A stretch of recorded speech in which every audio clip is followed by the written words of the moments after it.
उर्दू के कुछ important questions जो कि टीजीटी, जीआईसी और DSSS के लिए और उर्दू के सभी कम्पिटिटिव एग्ज़ाम्स के लिए बहुत ही इम्पोर्टेंट होंगे। आज की अपनी इस वीडियो में हम लोग डिस्कस करेंगे।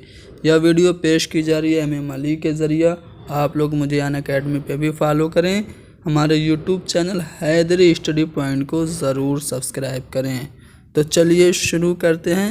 आज का हमारा पहला सवाल कहा जा रहा है कि इनमें से मिर्ज़ा अली लुत्फ़ का जो तज़किरा है वो कौन सा है। क्या गुलशन इश्क है, तबक़ातुश्शोरा है, गुलशन हिंद है या फिर गुलशन बिखार है। तो मिर्ज़ा अली लुत्फ़ का जो तज़किरा है वो गुलशन हिंद है। तज़किरों से मुताल्लिक़ वीडियो अपलोड की जा चुकी है जिसकी लिंक आप लोगों को डिस्क्रिप्शन में मिल जाएगी। उस लिंक की मदद से आप लोग उर्दू के जितने भी अहम तज़किरे हैं उसके बारे में जानकारी हासिल कर सकते हैं। अगला सवाल है कि मसनवी शहर सूरत किसकी तख्लीक है। तो चलिए, वली मोहम्मद दक्कनी की तख्लीक है मसनवी दर तारीफ़ शहर सूरत पूरा नाम है। चलिए वली के बारे में थोड़ा सा जान लेते हैं। नाम है वली मोहम्मद, लक़ब शमशुद्दीन। 1668 में औरंगाबाद में पैदा हुए। 1700 में अपने दोस्त सैयद अब्दुल अली के साथ दिल्ली का सफ़र किया। सादुल्लाह गुलशन से इनकी मुलाकात हुई। सादुल्लाह गुलशन ने ही 2 मशवरे दिए जिनसे इनकी ज़िंदगी बदल गई। यानी कि 2 मशवरे इनको ये दिए गए कि दक्कनी अल्फाज का इस्तेमाल कम करो और फ़ारसी में जो मज़ामीन हैं उनको अपनी ज़बान में अदा करो। ये दोनों मशवरे इनको बहुत फ़ायदा दिए। अब 1719 ईस्वी में वली का जो दीवान है वो दक्कन से दिल्ली आया और बाकायदा दिल्ली में उर्दू शायरी का आगाज़ हुआ। वली का जो मुकाबला है वो चौसर से किया जाता है और इनको उर्दू का चौसर कहा जाता है। मोहम्मद हुसैन आज़ाद ने वली मोहम्मद दक्कनी को उर्दू शायरी का बाबा आदम कहा है। आपसे पूछा जा सकता है उर्दू शायरी का बाबा आदम कौन। वली मोहम्मद दक्कनी। किसने कहा? मोहम्मद हुसैन आज़ाद ने। वली का जो दीवान है पहली मर्तबा कहाँ से शाये हुआ था? लंदन से। वली के दीवान में 2 मसनवियाँ थीं। एक तो बिना टाइटल के थी, बिना उन्वान के थी, और दूसरी जो थी उसका नाम था दर तारीफ़ शहर सूरत। यही आपसे पूछा गया है। तो वली की मसनवी क्या है? दर तारीफ़ शहर सूरत। इसके अलावा वली ने एक फ़ारसी रिसाला भी निकाला था जिसका नाम था नूरुल मारिफत। तो यहाँ पे जो सवाल हमसे पूछा गया था मसनवी शहर सूरत किसकी तख्लीक है, तो वली मोहम्मद दक्कनी की है।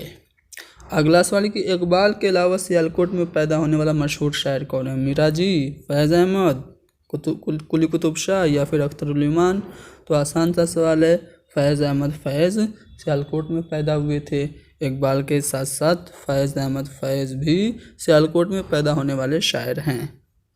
किस नसरी सिन्फ़ की नुमायाँ ख़ुसूसियत वहदत तअस्सुर है? वहदत तअस्सुर दास्तान में होता है, मुख्तसर अफसाना में, ड्रामा में या फिर नावल में। तो वहदत तअस्सुर जो होता है मुख्तसर अफसाना में होता है। दक्कनी उर्दू में रज़मिया मसनवियाँ किस शायर ने लिखी हैं?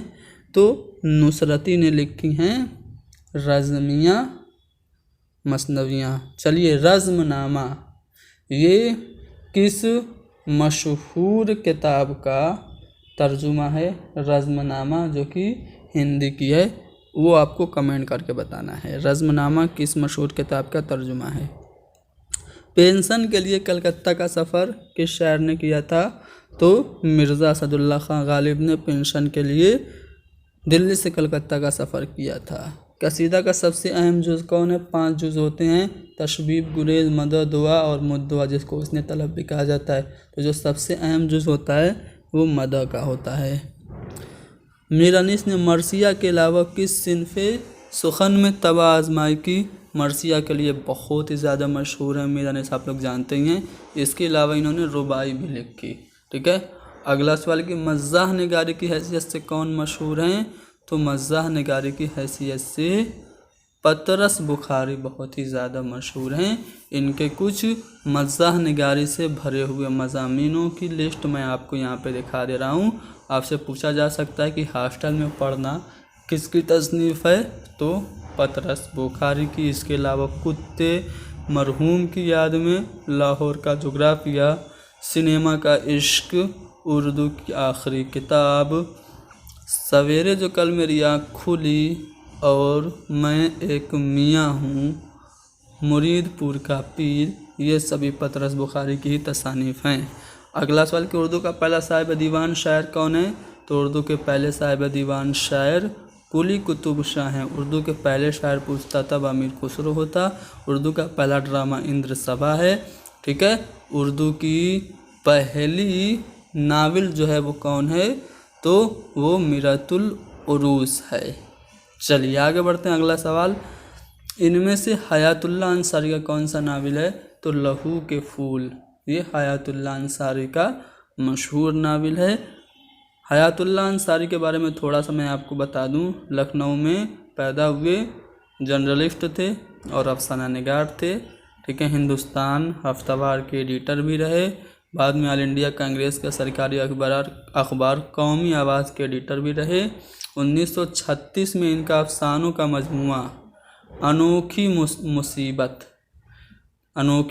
मुसीबत जो है वो मजमुआ अफसानों का किसका है? हयातुल्लाह अंसारी का पूछा जाता है, याद रखिएगा। 1936 में ये अफसानों का मजमुआ छपा। उसके बाद 1969 में बाज़ार के नाम से यही मजमुआ छपा था। ठीक है।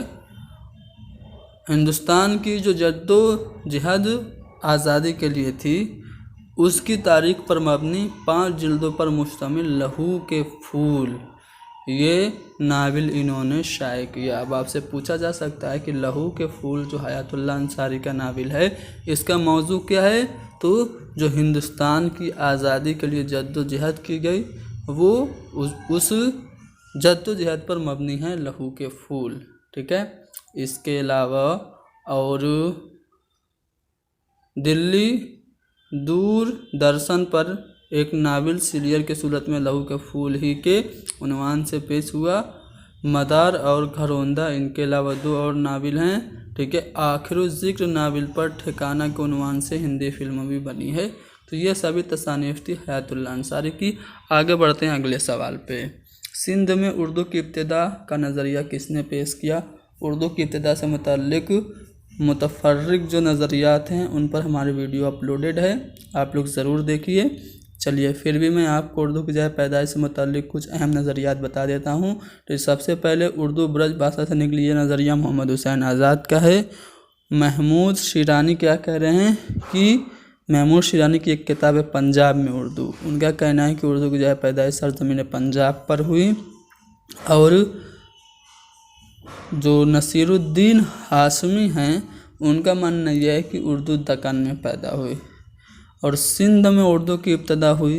ये जो नज़रिया है वो सैयद सुलेमान नदवी का है। अब मसूद हुसैन खां का नज़रिया भी जान लीजिए। इनका मानना है कि जो उर्दू है वो दिल्ली में और गिरदोनवाह में पैदा हुई। तो यहाँ पे सिंध में उर्दू की इब्तिदा हुई, ये नज़रिया किसने पेश किया? तो सैयद सुलेमान नदवी ने पेश किया था। अगला सवाल है कि शेर शोरंगेज़ किस शायर के कलाम की शरह है? तो मीर तकी मीर के कलाम की शरह है शेर शोरंगेज़। ठीक है। चलिए आगे बढ़ते हैं। अगला सवाल, सरू, सुनूबर और शमशाद की तस्बीह किसे दी जाती है? तो कद को दी जाती है सरू, सुनूबर और शमशाद की तस्बीह। गज़ल को नीम वहशी सिनफ़े सुखन करार दिया किसने?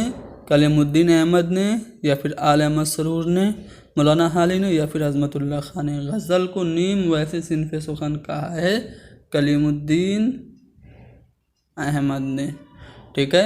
आले मसरूर ने कहा कि गज़ल जो है वो चावल पर कुल वल्लाह लिखने का आर्ट है। इन्हीं का कहना है कि गज़ल बड़ी काफिर सिनफ़े सुखन है। मौलाना हाली को गज़ल से संडास की बदबू महसूस होती थी। अज़मतुल्लाह खां का मानना यह है कि गज़ल की गर्दन बेतकल्लुफ़ी से उड़ा देनी चाहिए। तो गज़ल को नीम वैसे सिनफ़े सुखन कहा है कलीमुद्दीन अहमद ने। अगला सवाल यह है कि लाजवंती किसका मशहूर अफसाना है? तो लाजवंती ये मशहूर अफसाना है राजेंद्र सिंह बेदी का। अगला सवाल जो है उस पर हम बढ़ें इससे पहले कुछ बेदी के अहम अफसानों का जिक्र कर लेते हैं। लाजवंती, अपने दुख मुझे दे दो, क्वारंटीन, गरम कोट, ये सब मशहूर हैं। हिंदुस्तान में तरक्की पसंद तहरीक के पहले अजलास का खुतबा किसने दिया? तो तरक्की पसंद तहरीक जब हिंदुस्तान में तरक्की पसंद तहरीक का जो पहली कॉन्फ्रेंस हुई हिंदुस्तान में वो कहाँ पे हुई थी? लखनऊ में हुई थी। कब? 1936 में। इसकी सदारत किसने की थी? तो प्रेमचंद ने की थी। ठीक है।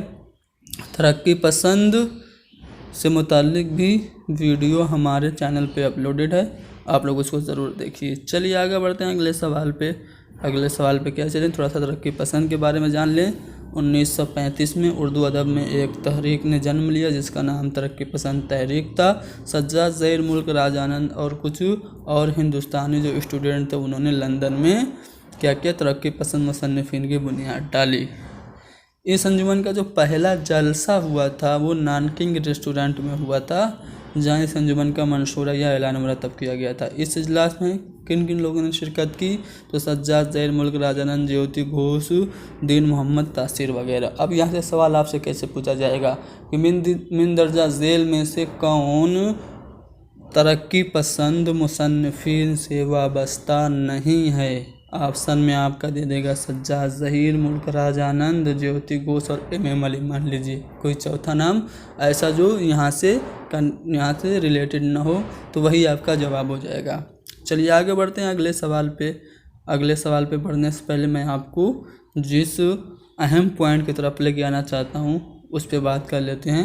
अंजुमन तरक्की पसंद मुसन्निफीन की जो पहली कॉन्फ्रेंस हुई थी वो लखनऊ में हुई थी। सदारत मुंशी प्रेमचंद ने की थी। कब? 1936 में। तरक्की पसंद अफसाना निगार कौन कौन है ये हैं आप लोग देख सकते हैं। प्रेमचंद, कृष्णचंद, उसके बाद साद हसन मंटू, इस्मत चुगताई, राजेंद्र सिंह बेदी, अहमद अली, रशीद जहाँ, अख्तर रायपुरी, ख्वाजा अहमद अब्बास।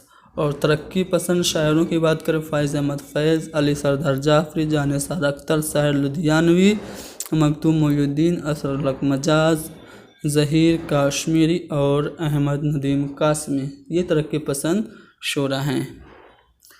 ज़िंदगी के मोड़ पर ये किसका मशहूर अफसाना है? तो ज़िंदगी के मोड़ पर कृष्णचंद्र का मशहूर अफसाना है। चलिए कृष्णचंद्र के कुछ अफसाने मैं आपको दिखा दूं। पूरे चाँद की रात, एक तवाइफ का ख़त, कालू भंग, पेशावर एक्सप्रेस, महालक्ष्मी का पुल, जामुन का पेड़, अन्नदाता, अमृतसर, आज़ादी से पहले, ताई एसरी और टूटे हुए तारे, मोहब्बत की पहचान, मीना बाज़ार, आधे घंटे का कोदा, मेरा बच्चा, शहज़ादा, कुंवारा, 2 फरलांग लंबी सड़क। ये सभी जो हैं वो अफसाने हैं किसके? कृष्णचंद्र के हैं। अगला सवाल है कि अलीगढ़ तहरीक किस सदी की तहरीक है? तो 19वीं सदी की है। आसान सा सवाल है, इसमें कोई कन्फ्यूज़न नहीं होना चाहिए। अगला सवाल, दास्तान के बारे में कौन सा बयान दुरुस्त है? तवील दास्तान को दास्तान कहते हैं। दास्तान में वैधता तासुर होता है, गलत है। ठीक है, दास्तान में नहीं, मुख्तसर अफसाने में वैधता तासुर होता है। तवील नाविल को ज़रूरी नहीं है तवील नाविल होगा तो उसको दास्तान कह दिए, ये भी गलत हो गया। दास्तान का बुनियादी मकसद हकीकत नगारी है, बिल्कुल नहीं। दास्तान में हकीकत नगारी तो दूर दूर तक नहीं होती भाई। दास्तान में क्या होता है? मा फ़ौकुल फितरत अनासिर से भी मदद ली जाती है। तो यहाँ पे जो चौथा वाला ऑप्शन है वो दास्तान से मुताल्लिक सही जवाब है।